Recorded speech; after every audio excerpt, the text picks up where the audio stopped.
Once upon a time, when all was shrouded in ignorance, there lived a philosopher. He sought the philosopher's stone that would transmute base metal into gold, and the elixir of life that would bring eternal youth.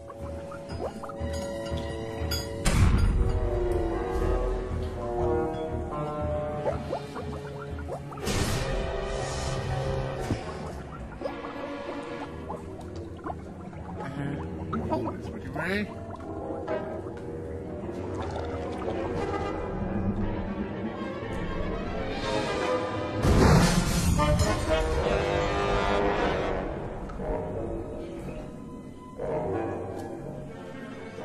Did it work?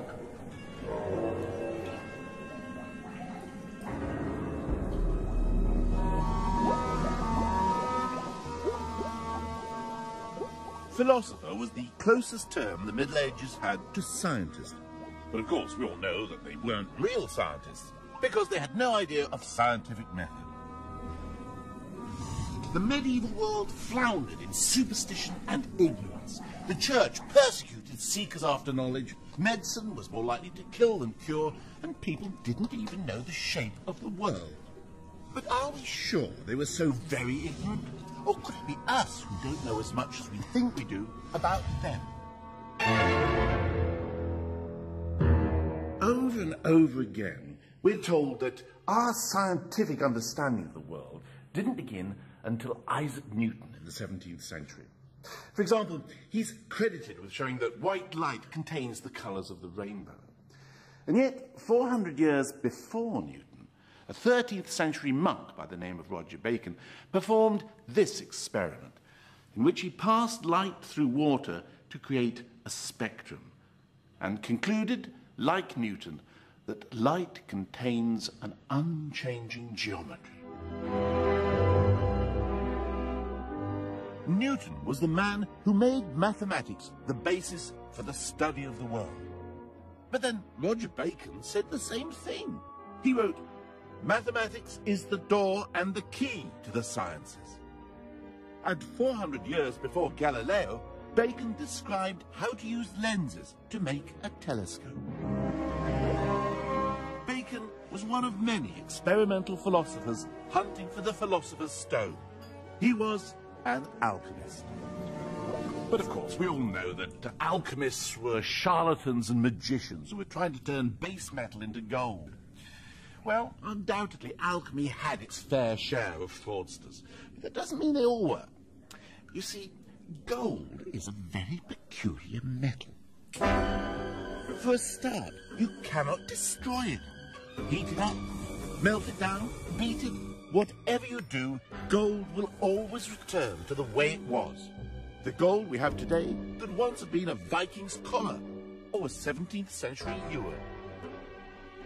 At Oxford University's chemistry labs, Dr. Alan Chapman explained to me just why gold obsessed the medieval alchemists. What the alchemists were fascinated with is what they called mutability. Why certain things did change and things like gold never changed. Gold was the most perfect of all metals, and as a result, therefore, what gold became was the study of perfection on earth. And all of their manipulative procedures about gold were concerned with trying to actually obtain, not wealth, it wasn't wealth they were after, it was understanding the inner secrets by which God had made all the substances of nature. The alchemists believed that all things in nature were striving towards perfection. And since gold was perfect, one day all metals would transmute into gold.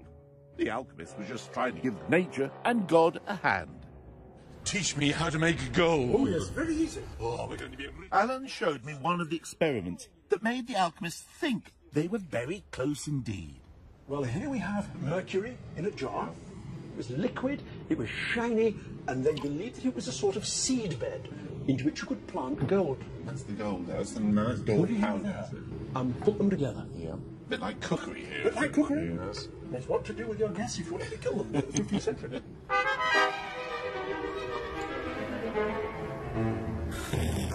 And it's now getting a bit like breakfast cereal. It's a sort of scrunchy, peanut buttery feel to it. That's what you have for your breakfast, Alan. This so-called butter of gold is spread on the item to be transmuted into the real thing, and then heated. There it is. We've got a gold-plated Tesco's can lid. The only one in the world. The process didn't actually multiply gold, but the alchemists had discovered the technique of gold plating. It was just one of their achievements. They also discovered the first strong acids and developed techniques such as distillation that would form the basis of modern chemistry. And in a way, the alchemists were right. Transmutation not only is possible, it's one of the key processes in the modern world. A nuclear power station like this runs on transmutation. In the process, a metal like uranium is transmuted into other substances, including other metals. The alchemists may have been right about something else.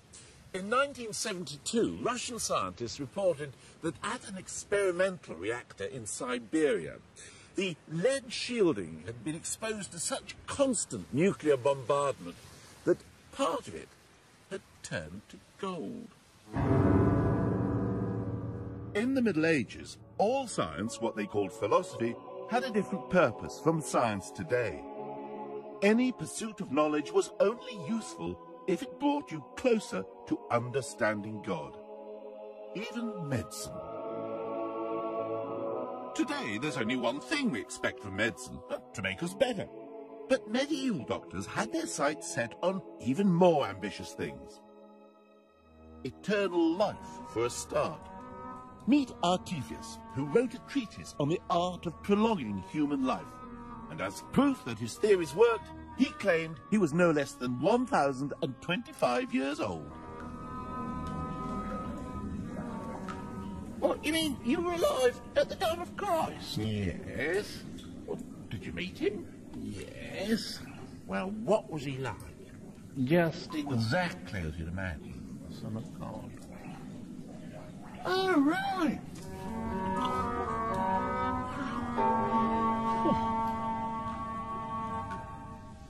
The alchemists believed that if they could turn base metal into perfect, immortal gold using the philosopher's stone, they might also be able to use it as an elixir of life that would make mankind immortal. The purpose wasn't simply to make people live forever, but to restore mankind to its condition of perfection before the fall. The eternal life was almost incidental. Of course, no philosopher actually found the elixir of life. I mean, otherwise I'd be interviewing him now. But that doesn't mean we should write off medieval doctors. I'm about to have a consultation with an expert in medieval medicine.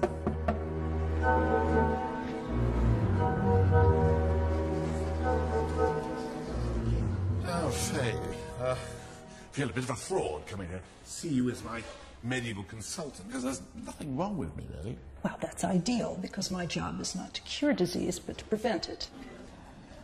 The medieval physician believed that disease wasn't something that attacked you. A disease was something that you suffered from because you didn't have enough health. So a physician would try, mainly by food and by herbs, to promote your health and restore your health. So if I was your patient, how would you distinguish me from other people? I would try to classify you, for instance, according to the doctrine of the humors. The ancient Greek physician Galen taught that the health of the body depended on the delicate balance of 4 vital fluids. A person in whom blood predominated was sanguine. Phlegm predominated, you were phlegmatic. Black bile made you the melancholic type. And yellow bile made you the choleric type. Doctors first diagnosed the patient's type or humour, and then adjusted the treatment accordingly. What do you think about me, then? What humour would I be, for instance? I think I would say there was definitely a sanguine streak to you. Sanguine means that you're dominated by the humor blood, which is the humor of youth. But I would also say, because you're an intellectual, that like most intellectuals, your predominant humor is melancholy. The cold and dry humor of old age. If you were my medieval doctor and I was your patient, how would you start to examine me? Well, the first thing I would do is take your pulse, and I would try to understand how your body's innate heat was cooking through your body. and the pulse would tell me whether in fact you had a fever.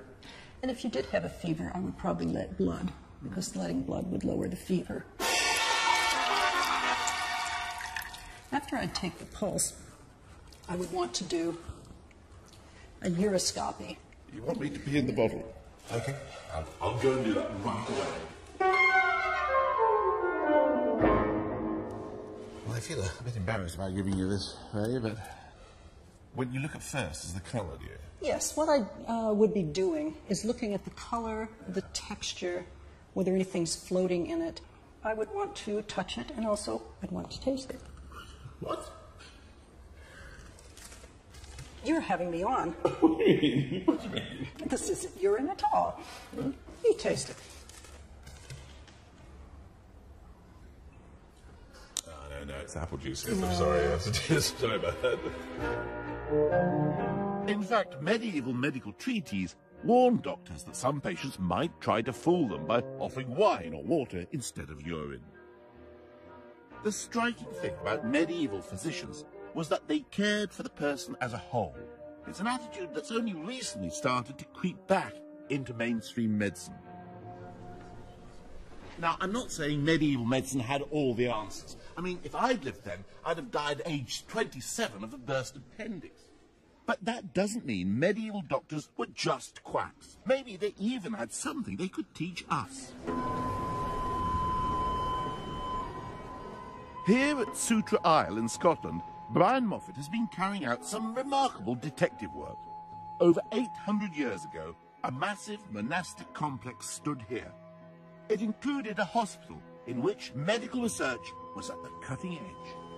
Throughout the Middle Ages, this was the hospital's natural pharmacy and outdoor pharmacy, as you can see. You mean this is their chemist shop, is it? Well, in a real sense, yes. This was the source of the drugs. In this gorge, there were some 400 species of plant, many with medicinal properties, and the monks used these for treating their patients. So what sort of herbs are we looking for? Well, here are two. Number one is yarrow. It's a wound treatment, usually in the form of poultices. It has behind it perhaps 2 millennia of clinical trials. Really? Down below, the tiny yellow flower is tormentil. It has a tuberous root, which is a long history as a worm treatment to get rid of parasitic intestinal worms in humans and livestock, again for a good millennium. Is it possible these early physicians had knowledge that we've now lost? Take this plant, for example, the heath pea. The monks claimed that a couple of its tiny tubers could put off feelings of hunger and thirst for weeks. So, say in Scotland, the crops failed in October, there would be no other food available until the following May. Entire communities lived on this alone, so the reports tell us. Have you ever used it yourself? Yes, I was able, without any trouble and without any discomfort, to have no further food or drink for 5 days. You treated for 5 days? That's right. Written evidence shows that monastic physicians weren't just relying on ancient knowledge. They were actually experimenting with new cures. In fact, the ideal for poor patients was that they would receive treatment if they allowed themselves to be experimented on. One intriguing object discovered at Sutra, 15 feet down in the hospital drains, was this fragment of heel bone. There are grooves which are running in a very regular, almost parallel fashion along the edges of the bone.